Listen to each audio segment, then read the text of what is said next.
Deshaun Watson has officially been named the Browns' starting quarterback for Saturday's preseason opener against the Bears, and Todd Monkin dropped a handful of quotes today that are going to keep this entire fan base talking for days. Let's get into everything that came out of Berea today, because there's a lot here, and I want to walk through it carefully instead of rushing past the details. Let's start with the news everybody's been waiting on. Monkin confirmed he already knew who was starting Saturday well before he ever stepped up to that podium, and he told both quarterbacks directly after practice rather than making the announcement publicly in that moment. We now know it's Watson getting that first start against Chicago.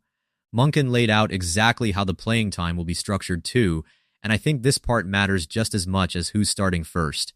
Whoever starts gets a full half of action. The quarterback who doesn't start comes in for the third quarter. So this Saturday, that means Watson plays the entire first half, Sanders takes over for the third quarter. And from there, it's reasonable to expect Dillon Gabriel and possibly Taylon Green getting run in the fourth quarter to close things out. That's a real substantial sample of football from both of Cleveland's top two quarterbacks in a single afternoon, and then the whole format flips the following week against Buffalo, meaning Sanders gets his turn with the full half of starter reps in that one. Now here's where things get genuinely interesting, because Monkin said something today that I think is worth sitting with for a minute. He was asked directly about Watson's Houston days, the version of him that led the league in passing back in 2020, and instead of deflecting or downplaying that comparison the way you might expect a coach to do with a player who's struggled so much since arriving in Cleveland, Monkin leaned into it. His exact response was, "Why can't he? Why can't Watson play like that again?" He said Watson looks athletic again out on the practice field, and he went further than that too, saying Watson is actually the more athletic quarterback between the two right now, ahead of Sanders. But in the same breath, he was fair about it and noted Sanders currently has the stronger arm of the two. Two very specific, very direct data points straight from the head coach's own mouth. And I think it's important to actually sit with both of them rather than only latching on to the one that fits whichever side of this competition you're personally rooting for. Watson himself was asked about that Houston comparison directly, and I want to walk through his answer in full because I think it's more thoughtful than a lot of people are going to give him credit for. He basically pushed back gently on the idea that he could simply become that exact same player again, pointing out that he's 30 years old now, he's been through real injuries, and his game has naturally evolved because of all of that. He talked about wanting to just go out and play free, letting his instincts take over, crediting something his former coach in Houston used to tell him about always trusting those instincts rather than overthinking every decision. He also said he feels like he's practicing as well as he has at any point since arriving in Cleveland, describing having a clear vision and a clear mind heading into this stretch of the season. That's a notably different tone than some of what we've heard from him at earlier points this camp, and whether that translates into results on Saturday remains to be seen, but it's worth acknowledging the shift in how he's talking about where his head is at right now. I do want to add some honest context here, because I think it matters for how we should read Monkin's athleticism comment specifically. Watching Watson's tenure in Cleveland up to this point, the moments where he's genuinely looked like himself have overwhelmingly come when he's used his legs rather than when he's been asked to sit in the pocket and consistently deliver through his progressions. Big scrambles for first downs, designed runs into the end zone, that's where the flashes have shown up. The actual drop-back passing game has been far more inconsistent across his time here. So when Monkin says Watson looks athletic again, that's a genuinely important signal given how much of his previous success in Cleveland specifically has been tied to his legs rather than his arm, especially coming off two separate Achilles tears. If that athleticism really has returned in a meaningful way, that changes the calculus on what kind of quarterback Cleveland could realistically be getting this season. Here's my honest read on where the organization's head is likely at with all of this. Given Watson's public comments about feeling clearer and more locked in than he has since arriving, combined with Monkin's willingness to publicly compare him back to his Houston peak, it feels like this front office is prepared to give this contract one more real, genuine chance to pay off, presumably on a fairly short leash given everything that's already happened. And anybody who's followed this organization closely knows Jimmy Haslam isn't shy about making his influence felt on major decisions like this one. So the question becomes whether Todd Monkin makes the right call here as this entire situation continues to develop, and I'd be curious to hear how confident you all are in him navigating this the right way. Now let's get into Sanders, because he had a press conference of his own today, and there was a moment in it that I think says a lot about who he is as a leader, not just as a quarterback. Remember that whole situation from this past Saturday where Monkin had told the media Sanders would be getting the bulk of the reps with the starters and then on the actual practice field. Watson ended up getting those reps instead. That obviously created a wave of speculation and conflicting reports across different outlets. Sanders got asked about it directly today, and I want to give you his answer close to verbatim because I think the exact wording matters here. He said he doesn't think, given the coaching staff Cleveland has, that there's ever real doubt about whether what's communicated to the quarterbacks internally is direct and clear.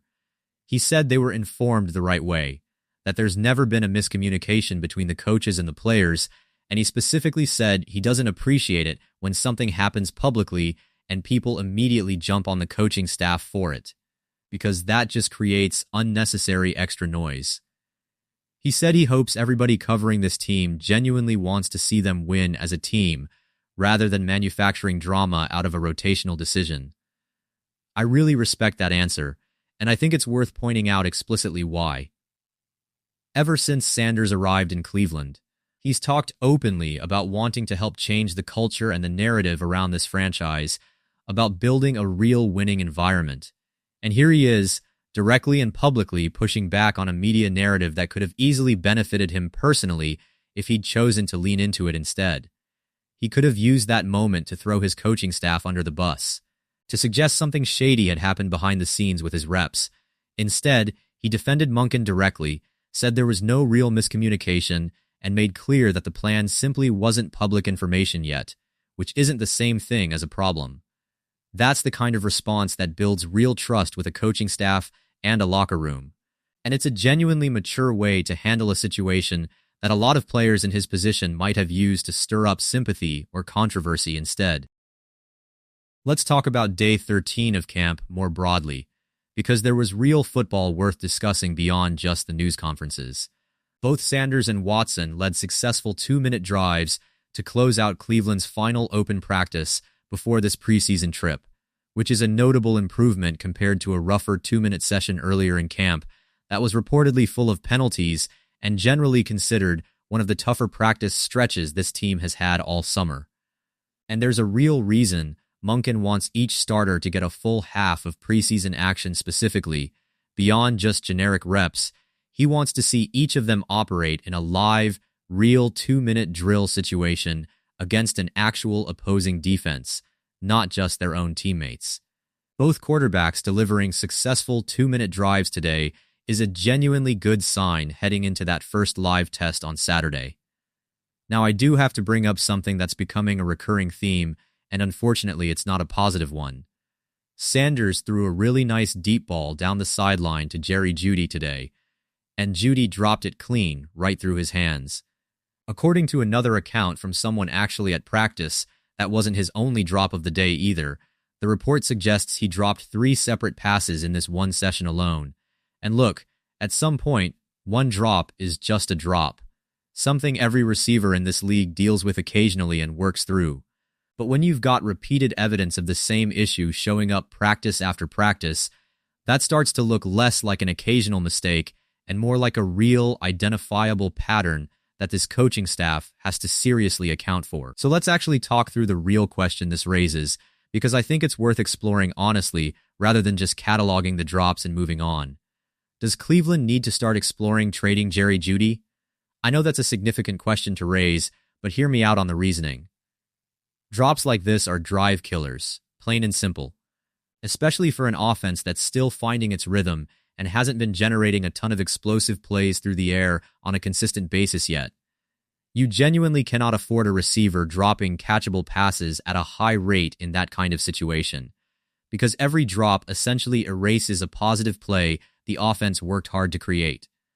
If Denzel Boston and KC Concepcion keep looking the way they've looked throughout this camp, genuinely living up to both their draft profiles and what they've flashed on the practice field, then Cleveland has real credible depth at that position, and that changes the calculus significantly on how much value Jeudy actually provides relative to the risk he's carrying with these drops. If those two rookies keep performing at this level, there's a real argument that Cleveland could recoup a solid mid-round pick, something like a third or a fourth rounder, by moving Jeudy to a team looking for a proven veteran receiver, rather than continuing to live with these drops eating into drives during a season where this offense needs every possession it can get. I want to be fair to Jeudy here too, because I don't think this is a totally lost cause for him, and I don't want to overstate where things currently stand. He's still a legitimately talented separator, and Monkin himself has talked about how Jeudy tends to be more effective moving around in space rather than being used as a traditional stationary X-receiver lined up on the boundary. That's never really been his ideal role, and if Cleveland deploys him correctly within the scheme, there's a real path for him to still be a productive, valuable piece of this offense. But if the drops continue piling up once the games actually start counting, and the other receivers in this room have clearly found their groove by the time the trade deadline rolls around, then this becomes a very real conversation worth having internally. I'm not pounding the table demanding he gets moved immediately, but this is a storyline that's genuinely going to heat up as the season goes on, tied directly to how well Boston, Concepcion, and Bond continue producing. Let's shift over to a name that might not be familiar to some of you, but should ring a bell if you followed the AFC North closely a few years back. Veteran edge rusher Tyus Bowser worked out for the Browns recently. He last appeared in a regular season game with the Dolphins back in 2024 and didn't play at all in 2025. If that name sounds familiar, it's because he spent real time with the Ravens, where his best individual stretch came between 2019 and 2022, including a 7-sack, 2 forced fumble season in 2021 across a full 17-game slate. That's a legitimately productive run for a pass rusher in this league. He then played 9 games in Miami during the 2024 season before falling out of the league entirely. It's genuinely interesting that Cleveland brought him in for a workout, because I remember watching him during that stretch with Baltimore, and he was a solid, dependable piece of that pass rush during those years.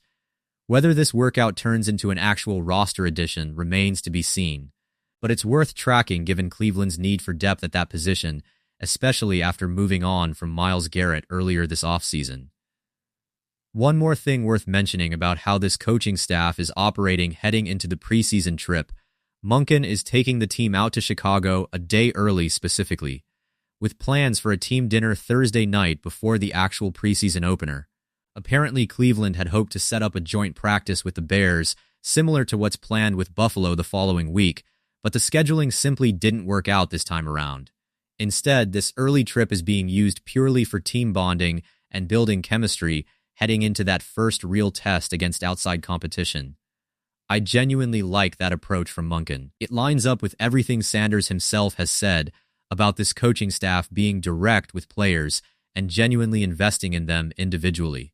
Building real chemistry off the field tends to translate into real trust on it, and a small gesture like an early team dinner before a preseason trip is exactly the kind of culture-building detail that can pay off later in a season when things get difficult.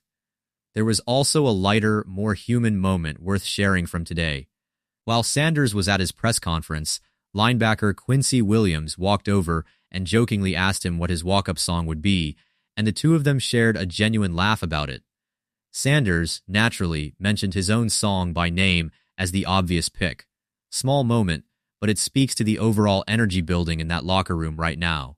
Quincy Williams has been someone other players like Carson Schwessinger have specifically pointed to as a guy who brings real positive energy to this team, and seeing that kind of easy camaraderie between a veteran defensive player and the young quarterback competing for the starting job is a genuinely good sign for team culture heading into the season.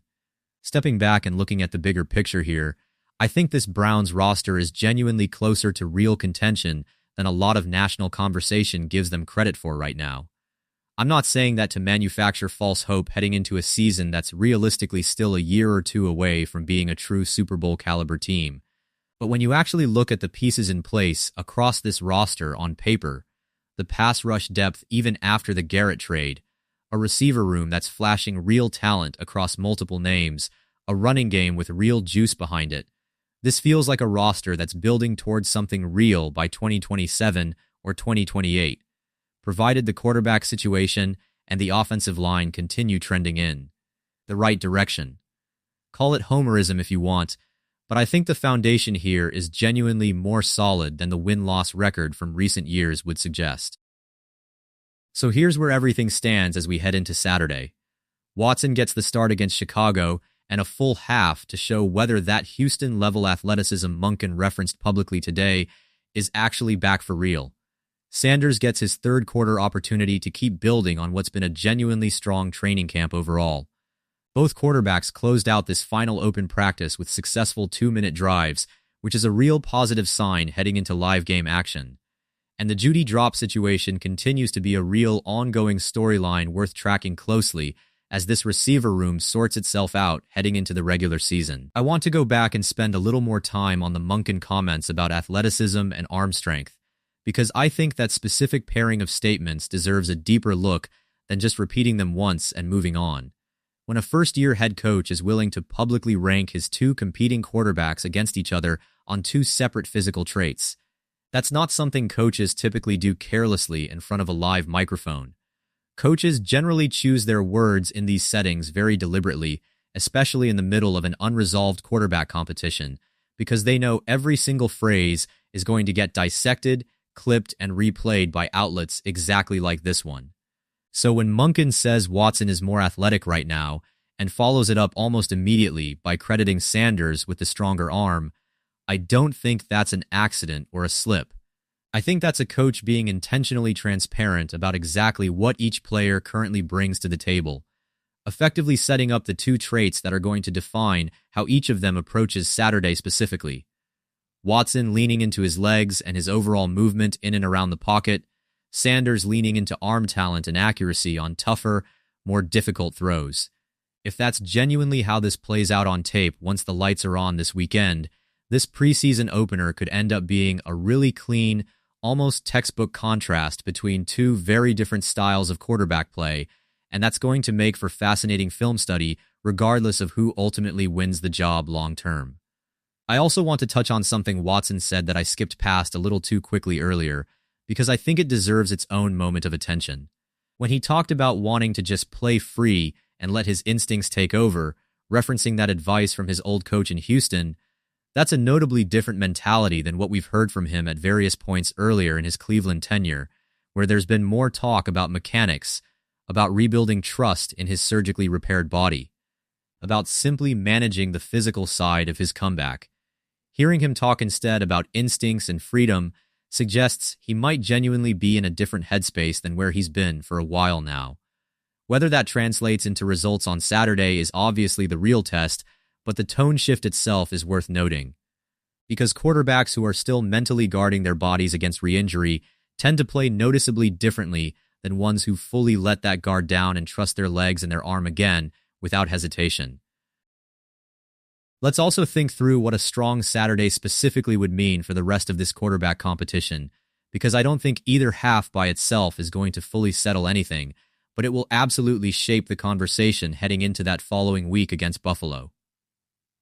If Watson comes out and genuinely looks like the athletic, instinctive player Monkin described today, completing throws on time and extending plays with his legs the way he used to in his best years, that's going to reignite every conversation about whether this contract can still be salvaged the way this front office clearly hopes it can. If instead we see more of the same inconsistency that's shown up at various points throughout this camp, that puts even more pressure on Sanders to deliver in his third quarter window and continue building the case he's already been building through weeks of practice. Either way, Saturday is going to generate a lot more real, concrete evidence than any single training camp practice has been able to provide up to this point, because it's the first time all preseason either of these guys has had to operate against a real opposing coordinator's disguises rather than a defense they've been facing every single day for weeks. One last thing I want to circle back to before wrapping this up, because I think it ties the whole day together nicely. Sanders' answer about the media and the coaching staff wasn't just a good soundbite, it's part of a consistent pattern we've seen from him all camp. Every single time this competition has generated outside noise, whether it's speculation about reps getting pulled, whether it's national insiders floating rumors about who the organization supposedly favors. Sanders has consistently responded the same way, by refusing to engage with the drama and redirecting the conversation back toward football and team unity. That's not a coincidence, and it's not just good media training either. That's a genuine, consistent approach to leadership that's been on display since the moment he arrived in this building. And it's exactly the kind of steady presence a locker room needs during a competition this closely watched and this heavily covered by outside media. And that's really the story heading into this weekend. Two quarterbacks, two very different paths to Saturday, a receiver room with real talent but real drops to clean up, and a coaching staff that's finally about to get real. Live answers instead of just practice field speculation. Chicago is going to tell us a lot more than any single day of training camp ever could. Let me know in the comments where your confidence level sits with Todd Monkin navigating this entire quarterback situation the right way on a scale of 1 to 10. And let me know straight up, yes or no, whether you think the Browns should be exploring trading Jeudy if these drops keep piling up once the games start counting for real. I want to hear both of those from you directly. Make sure you're subscribed so you don't miss the watch party coverage this Saturday when Browns and Bears kicks off at 1 o'clock Eastern. Because we're going to be live tracking every single snap from both of these quarterbacks in real time. Let me leave you with one more thought before you head to the comments. Preseason openers rarely settle anything on their own, and I don't expect Saturday to be any different in that regard. But they do tend to shift momentum, whether that's public perception, locker room confidence, or simply which direction a coaching staff leans when the numbers are otherwise close. If Watson genuinely looks like the player Monkin described today, this competition gets a lot more complicated heading into Buffalo week. If Sanders comes in for that third quarter and picks up right where his training camp left off, that only adds more weight to everything he's already built over these past several weeks. Either way, we're finally about to trade practice field speculation for real answers, and that's exactly the kind of Saturday worth clearing your schedule for. Get your snacks ready, get your prize picks lineup locked in, and get ready to watch this quarterback competition take its next real step forward, live, in front of an actual crowd, against an actual opponent. For the very first time all summer. This is exactly the kind of Saturday this whole off-season has been building toward. Let's get to it together. See you all Saturday afternoon. It's finally game week. Browns football has finally arrived for real.